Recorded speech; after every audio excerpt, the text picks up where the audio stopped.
अस्सलाम वालेकुम दोस्तों।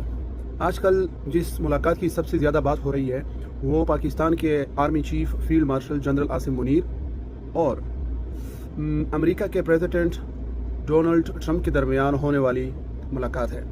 याद रखिए, ये मुलाकात दो तरह से ज़्यादा अहम है। सबसे पहली बात तो ये है कि ये किसी भी मुल्क के पहले चीफ ऑफ आर्मी स्टाफ हैं, ये फ़ौज के सिपह सालार है जिनको बाकायदा तौर पर दावत दी गई है अमेरिका के वाशिंगटन डीसी के ओवल ऑफिस के अंदर। और दूसरी बात यह, आप लोगों ने अक्सर देखा होगा कि जब भी मुलाकात होती है अमेरिका के सदर की किसी के साथ तो बहुत ज़्यादा प्रेस मीडिया वहाँ पे मौजूद होता है, लेकिन इस मुलाकात के अंदर मीडिया को बिल्कुल भी अंदर आने की इजाज़त नहीं दी गई।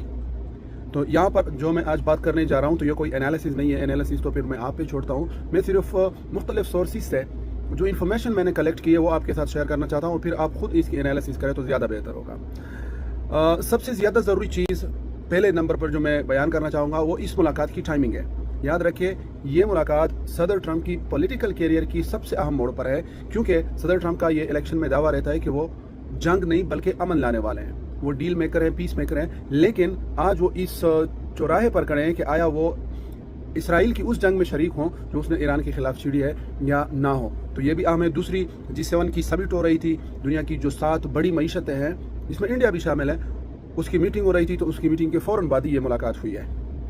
तो इस तनाजुर को, इस सारे तनाजुर को अगर इंडियन मीडिया के आईने में आप देखें तो वहाँ पर बड़ी दिलचस्प गुफ्तगू आजकल हो रही है।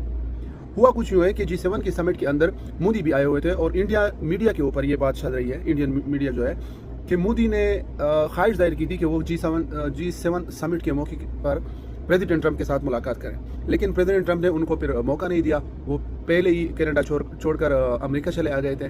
फिर बाद में उनकी जब बात हुई तो उन्होंने उनको कहा था कि आप बिल्कुल बेशक समिट के बाद इधर अमेरिका आ जाए, लेकिन चूंकि मोदी को क्रूशिया के लिए जाना था, उनका ऑलरेडी विजिट वापस स्केजुअल था, तो उन्होंने जाने से मादरत कर ली।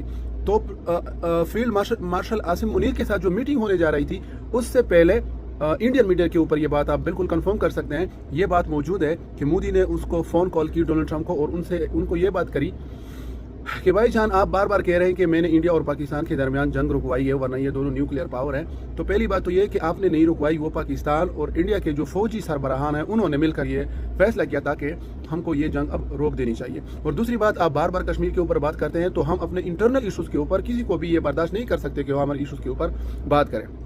लेकिन जो ही आसिम मुनीर की और प्रेसिडेंट ट्रंप की मीटिंग खत्म हुई तो प्रेस कॉन्फ्रेंस के दौरान आप लोग मीडिया पे ये बात भी कंफर्म कर सकते हैं, जब उनसे पूछा गया तो उसने कहा कि दोबारा उसने ये जिक्र किया कि पाकिस्तान और इंडिया के दरमियान जो जंग होने जा रही थी वो मैंने रुकवाई है। तो ये फिर से उन्होंने ये बात उधर कर दी, मतलब जो मोदी ने गिला किया था उसको उन्होंने खातिर में नहीं लाया। उसके बाद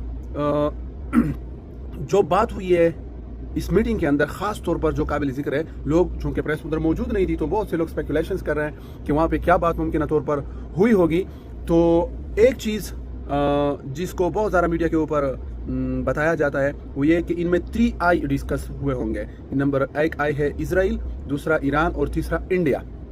इन चीज़ों के ऊपर हो सकता है कि बात हुई होगी, जिसमें चूँकि पाकिस्तान ईरान का बराह रास्त नेबर है, पड़ोसी है, और डोनाल्ड ट्रंप ने ये ज़रूरी समझा होगा कि इसके ऊपर पहले पाकिस्तान से बात की जाए कि वो उनकी सपोर्ट भी हो सकता है। कुछ लोग कहते हैं कि जेकबाबाद के अंदर जो मिलिट्री एयरबेस है वहाँ पे सपोर्ट भी मांगी गई है। इसके अलावा बाज़ लोगों का ये मानना है कि सीपेक के ऊपर भी ज़रूर बात हुई होगी। और कुछ लोग कहते हैं कि पाकिस्तान के पास जो मिनरल्स हैं, रेयर मिनरल्स जैसा कि लिथियम है, कॉपर है, गोल्ड है, उसके ऊपर उनकी डिस्कशन हुई होगी। ये चीज़ आप लोग अपने ध्यान में रखें कि यह मीटिंग जो थी, डोनाल्ड ट्रंप ने कहा था कि मैं उनका शुक्रिया अदा करने जा रहा हूँ फील्ड मार्शल का, कि उसने मतलब मेरी बात मानी है और जंग रुकवाई है, इसलिए मैंने उनको बुलाया है। स्केजुअल थी 1 घंटे के लिए, लेकिन ये मीटिंग जो थी वो तकरीबन 2.5 घंटे तक जारी रही। तो ये बहुत बड़ी चीज़ है, क्योंकि अमेरिकन प्रेसिडेंट जो होते हैं वो दुनिया के पावरफुल प्रेसिडेंट होते हैं, और बहुत से ममालिक के जो सरबराहान होते हैं, प्राइम मिनिस्टर, प्रेसिडेंट्स या जो किंग्स होते हैं, वो उनसे मिलने के लिए बाकायदा टाइम लेते हैं। तो ये बहुत ही बड़ी डेवलपमेंट है खित्ते के अंदर। इसका क्या असर होगा वो तो मैं फिर आप पे छोड़ता हूँ, और नियर फ्यूचर में आप खुद इन चीज़ों को देख लेंगे। लेकिन इस मुलाकात के अंदर पाकिस्तान की साइड से जो लोग शामिल थे उसमें फील्ड मार्शल आसिम मुनीर और DG ISI जो पाकिस्तान के वज़ीर-ए-आज़म की सिक्योरिटी एडवाइज़र भी हैं, और उसके बाद जो वज़ीर दाखिला है मोहसिन नकवी, वो शामिल हुए थे, जबकि अमेरिका की तरफ से डोनाल्ड ट्रंप और जो वाइस प्रेसिडेंट हैं JD विंस साहब जो हैं वो उसमें शरीक हुए थे। तो आगे चलकर पता चलेगा कि ये चीज़ें किस तरफ जा रही है। लेकिन ये जो सबसे 7-8 दिन तकरीबन हो चुके हैं ईरान इसराइल कॉन्फ्लिक्ट को, वॉर को, तो ये पहला मौका आ रहा है कि इस मुलाकात के बाद डोनाल्ड ट्रंप का जो ट्वीट है और डोनाल्ड ट्रंप का जो माउथ है वो दोनों थोड़े खामोश हो गए हैं। उसके बाद व्हाइट हाउस से एक प्रेस रिलीज़ भी जारी की गई है, जिसमें ये बात बताई गई है कि डोनाल्ड ट्रंप ने अगरचे इजाज़त दे दी है, लेकिन कब हमला करना है, कब कूदना है, ये अभी तक फाइनल नहीं हुआ। और डोनाल्ड ट्रंप ने यह भी कहा है कि व्हाइट हाउस ने कंफर्म किया है कि वो 2 हफ्ते तक इस चीज़ के ऊपर सोचेंगे, 2 हफ्तों के बाद